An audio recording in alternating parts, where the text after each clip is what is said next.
Estamos con José Luis Sac aquí en Aldea Santa María, en este Museo Pedro Sac, que fuera inaugurado ya por el año 2018 y que, bueno, tiene previsto, ya se ha organizado una muy linda actividad para este domingo, de la cual hay una hermosa convocatoria para, bueno, estar aquí dentro de este espacio para revivir nuestros antepasados y, bueno, un lugar para recordar a quienes estuvieron aquí en Aldea Santa María, forjando, obviamente, en aquella la historia, ¿no? Que hoy la recordamos de la mejor manera. José Luisa, ¿cómo estás? Buen día. Hola, ¿cómo estás? Bueno, un gusto recibirte en nuestra casa y en este lugar, que es el lugar, digamos, después del dormitorio privilegiado de nuestros abuelos, porque aquí se sentaban a matear. Este era el lugar del encuentro, de la pausa de cada día, y nosotros lo quisimos armar de esta manera, con la pava, con el fogón. Bueno, aquí los abuelos mateaban sillas más bajitas, sillas petizas, pues dice que eso le daba más intimidad. Bueno, y aparte estaban más cerca del brasero, claro, porque ahí estaba. Así que bueno, este es el lugar, así que quiero agradecer haberme convocado y bueno, acercarte hasta aquí a este museo de la Aldea Santa María y por supuesto la alegría de poder festejar nuestro aniversario por primera vez, porque inauguramos un 4 de noviembre de 2018 y de repente cumplimos 3 años, porque cuando en el 19 quisimos organizar la fiesta aniversario, llegó la lluvia, después llegó la postergación, segunda lluvia, tercera postergación por pandemia.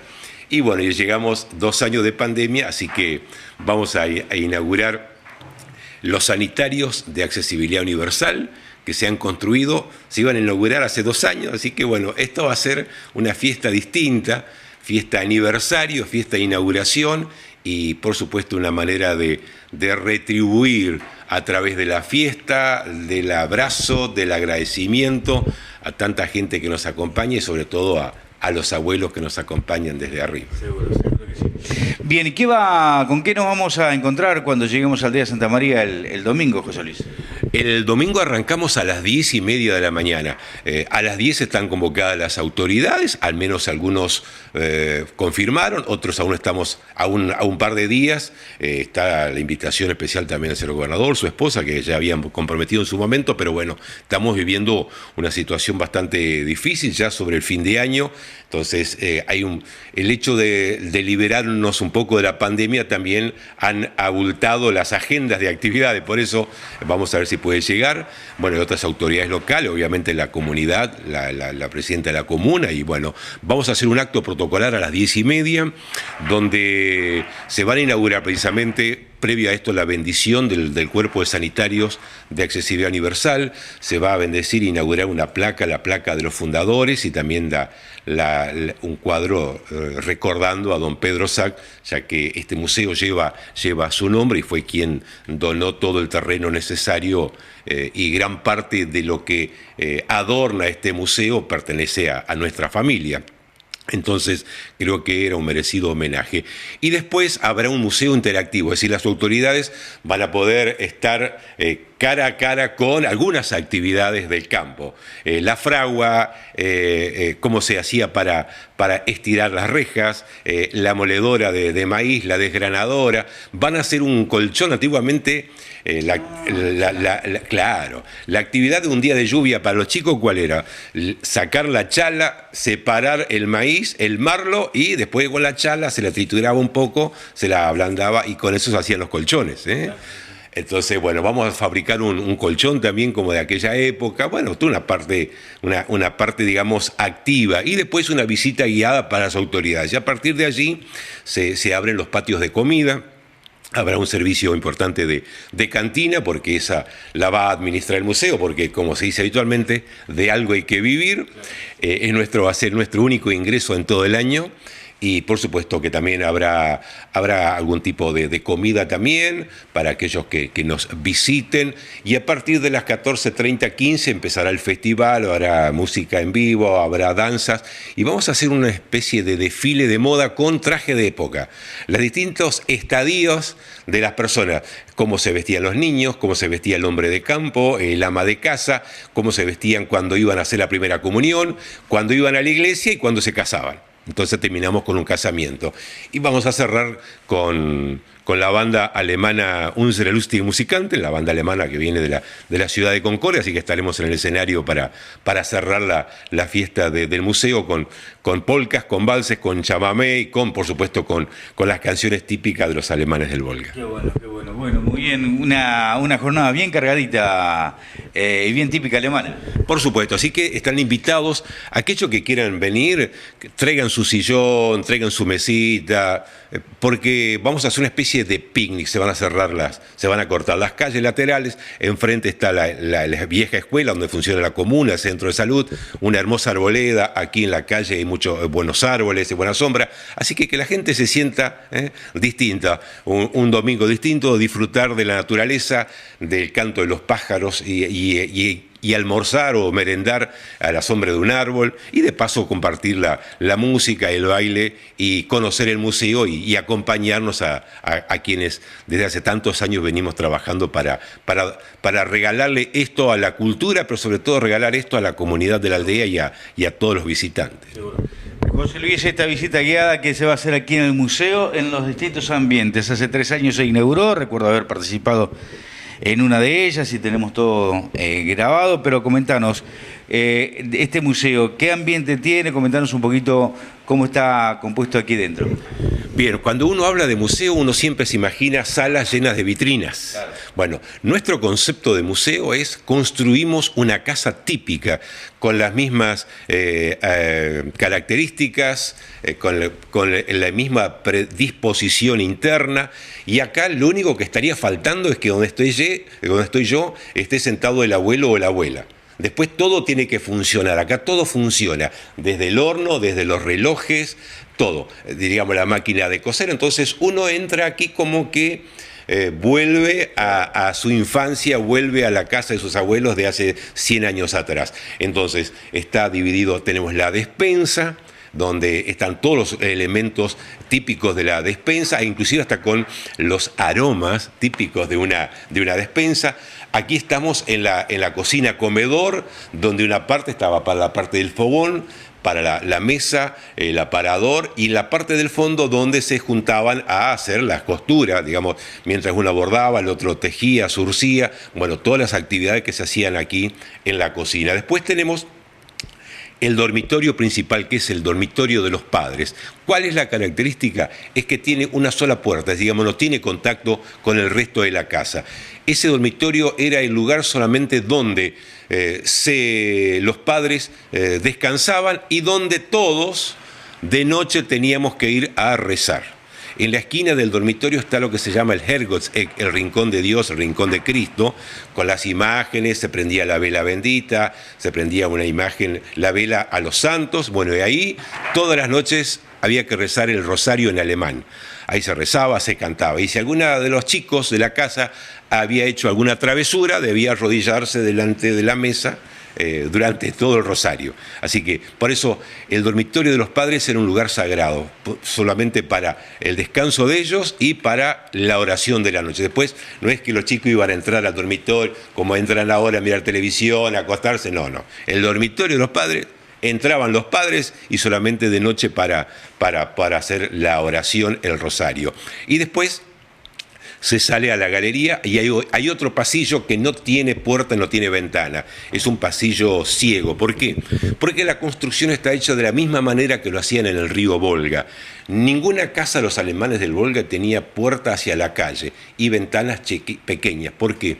Porque de esa manera se evitaba que entren las tribus nómades que asolaban y asaltaban las aldeas. Entonces, para poder entrar a la casa hay que entrar por el patio, ventanas chicas. Tratamos de cumplir acá, cumplimos con un tamaño igual que en el Volga, pero después las otras sí las hicimos un poquito más grande por un tema de ventilación y de iluminación, pero sí respetamos que no haya puertas a la calle. Entonces, ese pasillo divide la habitación de los chicos, de los varones, y la habitación de las mujeres. Así que, y después, bueno, faltaría una etapa más donde vamos a construir una herrería y una carpintería, pero bueno, así está distribuido la casa: la despensa, la cocina, el dormitorio central y los otros 2 dormitorios, más la galería techada, el aljibe, por supuesto, y bueno, todos los elementos que componen una vivienda.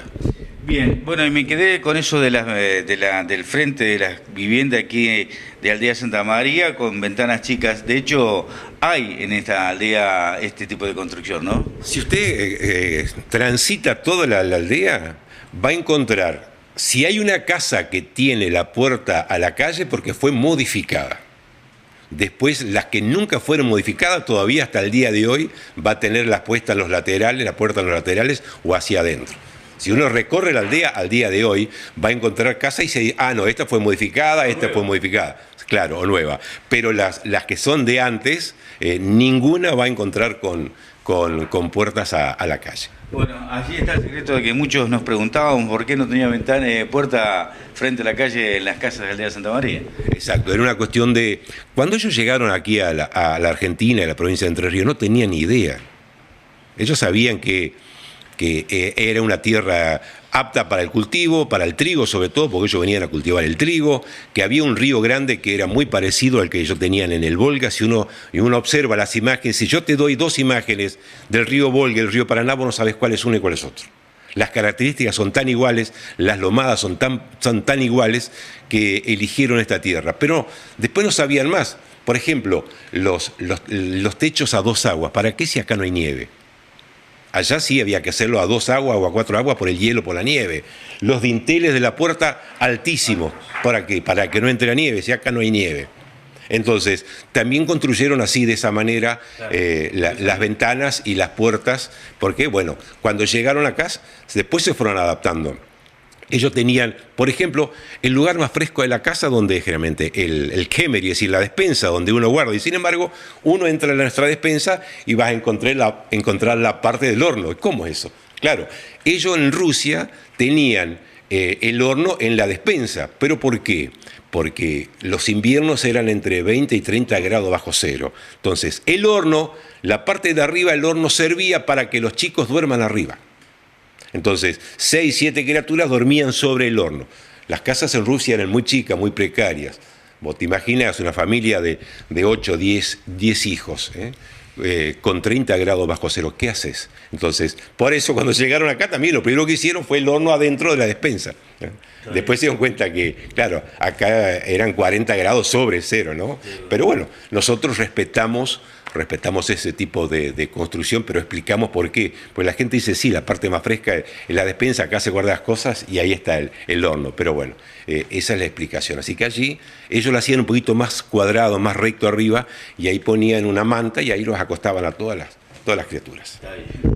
Bueno, y apelando bueno, usamos de tu confianza y de tu tiempo, una vez que, José Luis, bueno, hablaste de que llegaron aquí y demás. Yo te escuché en la historia de los rusos,